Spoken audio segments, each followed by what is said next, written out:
New on Daybreak, if you've ever driven along or across the Mississippi River not too far from here, you know it is a stunning sight. And this month marks a very special anniversary for our great river, the 100th anniversary of its protection. This week, the Upper Mississippi River National Wildlife and Fish Refuge is celebrating its centennial, 100 years of public protection and enjoyment. The refuge begins in Wabasha, Minnesota, and spans just over 260 miles down the Mississippi River, past places like Winona and La Crosse, and ending near Davenport, Iowa.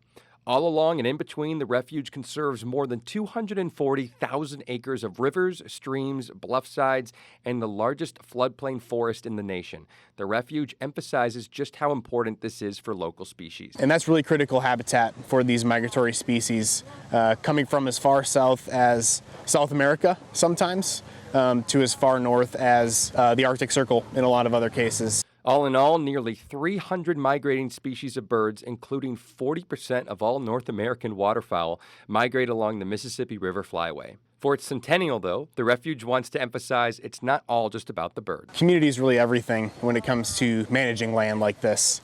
And it's right in the U.S. Fish and Wildlife mission statement. You know, we're preserving and restoring resources for the benefit of the American people. With over 4 million annual visitors, it is one of the most visited sites within the 500-plus site National Wildlife Refuge system.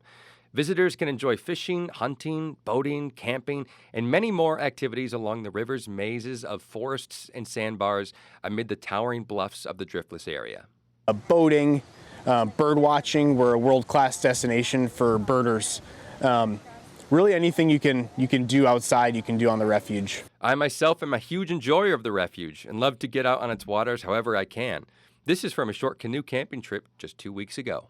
Despite its grandeur, this refuge came remarkably close to not existing at all. This place wouldn't be here if it weren't for an avid bass fisherman and river user, Will Dilg, who knew that they wanted to, turn this into a levee district and drain the backwaters, and he said, no, this place is way too important for that. Dilg founded the Isaac Walton League in 1922 to campaign for the river's protection. And just 2 years later, on June 7th, 1924, Congress passed the Upper Mississippi River Wildlife and Fish Refuge Act. If that hadn't happened, this area we're standing next to, this whole stretch would look very different than it does now.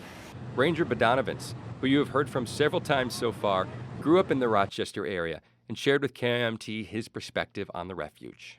Yeah, so having grown up in the greater Rochester area, and generally speaking kind of the Mississippi River area in particular, I did spend some time away from the area, and it's easy to take it for granted. And a really good way to get a good perspective on this area is to leave for a while, and you really understand how special of a place this is. It's really a treasure that we have here.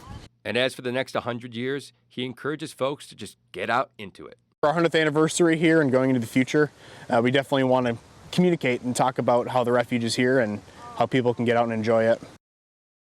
This Saturday, the refuge will be hosting a celebration complete with food and live raptor presentations for the public at its visitor center in Onalaska, Wisconsin.